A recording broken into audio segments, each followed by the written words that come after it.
In 845 the Daoist campaign is finally and decisively successful. The emperor initiates a purge in which 4,000 Buddhist monasteries are destroyed, together with many more shrines and temples.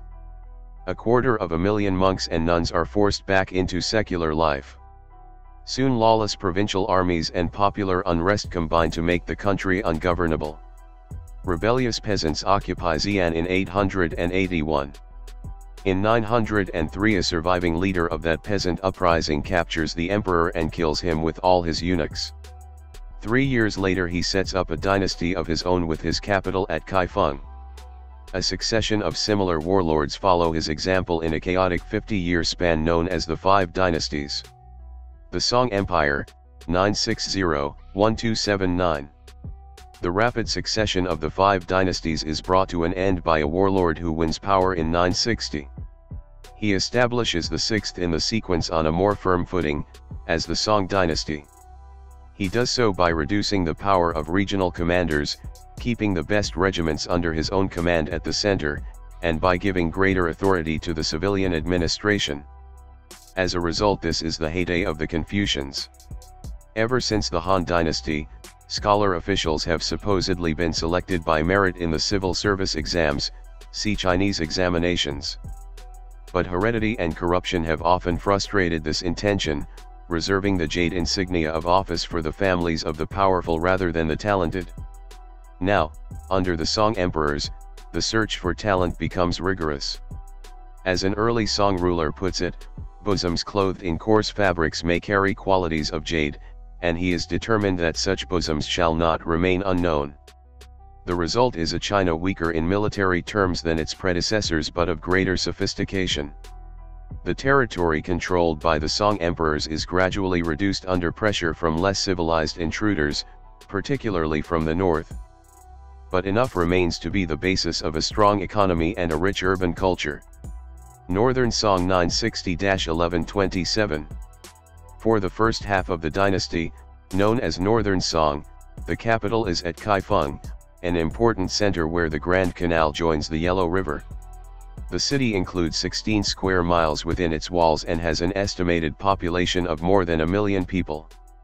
It is not the only one of its kind. By the end of the dynasty, Suzhou, Hangzhou, and Canton, already the port for foreign merchants, are all of this size. In these great cities the Chinese enjoy the fruits of trade, now carried in exceptionally large merchant ships, and often negotiated in paper money, the benefits of technology, such as printing, and the aesthetic delights of pottery, painting, and poetry. These pleasures are interrupted from time to time by the demands of the Khitan, a tribe from eastern Mongolia who have settled in North China and have established their own version of a Chinese dynasty, the Liao, 907-1125. The Khitan are the first to make a capital city in what is now Beijing. They are such troublesome neighbors that the Song regularly make large payments to them, of silk, grain, copper, and silver, in return for peace. A more drastic interruption occurs when another aggressive group from the northern steppes, the Jurchen, overwhelm the Liao dynasty in 1125.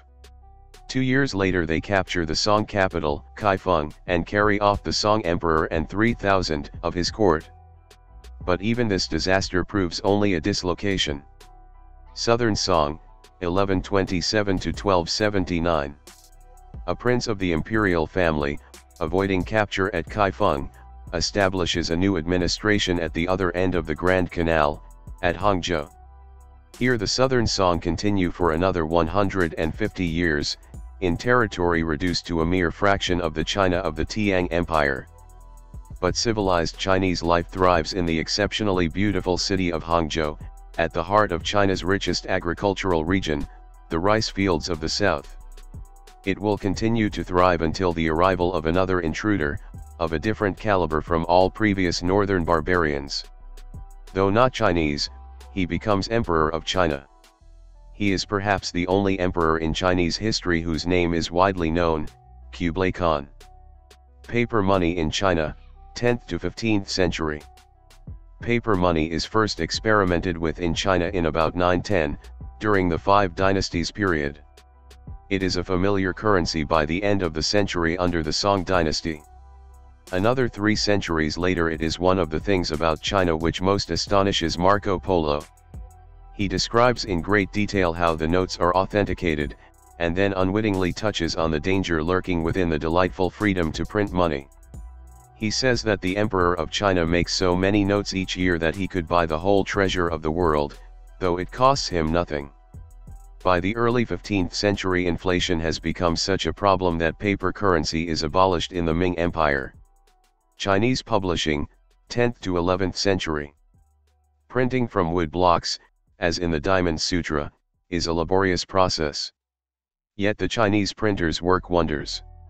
In the 10th and 11th centuries, all the Confucian classics are published for the use of scholar officials, together with huge numbers of Buddhist and Daoist works, amounting to around 5,000 scrolls of each, and the complete standard histories since the time of Sima Qian.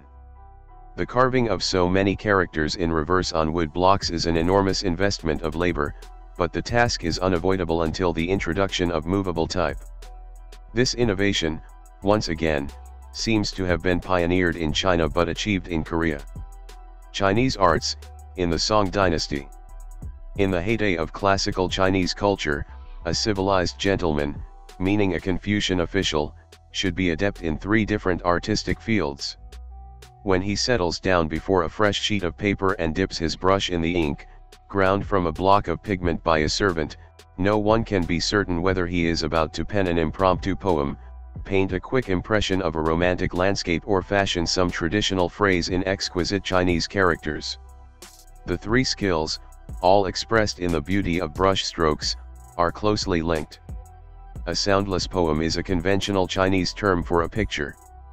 And a typical poem by the song master Ou Yangxiu sounds like a painting.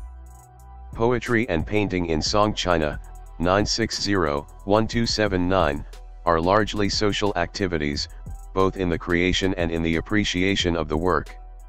On a convivial occasion, with wine flowing, Confucians will compete with each other in writing or painting.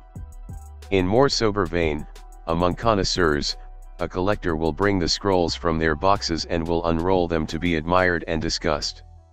China's past is also now a theme for connoisseurs, in a fashion pioneered by Ou Yangxiu, and echoed centuries later in Italy during the Renaissance. Ou Yangxiu clambers on precarious cliffs and inaccessible gorges, in wild forests and abandoned tombs to make rubbings which he publishes, in about 1,000 portfolios, as his collection of ancient inscriptions. Inevitably, much of the painting done by enthusiastic amateurs is dull and conventional. This is particularly true during the reign of the Emperor Huizong. Himself a talented painter, of a carefully exact kind, he sets up an official academy of painting. Those who want to get on at court are unlikely to disagree with the emperor on matters of artistic style.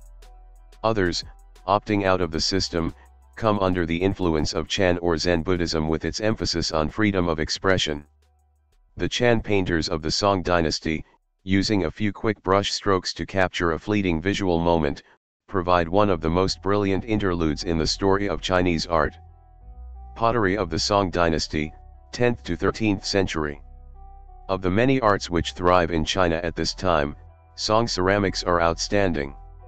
The simple shapes of the pottery and porcelain of this dynasty, and the elegance of the glazes, usually monochrome, have set standards of refinement admired in subsequent centuries throughout the world. Among the best known of these wares are the celadones, with their thick transparent green glazes, which are made at Longquan, near the southern Song capital of Hangzhou. Also influential are the black wares known as temmuku, popular with Buddhist monks for the tea ceremony and exported in large quantities for this purpose to Japan. A tower clock in China, 1094. After 6 years' work, a Buddhist monk by the name of Susong completes a great tower, some 30 feet high, which is designed to reveal the movement of the stars and the hours of the day. Figures pop out of doors and strike bells to signify the hours.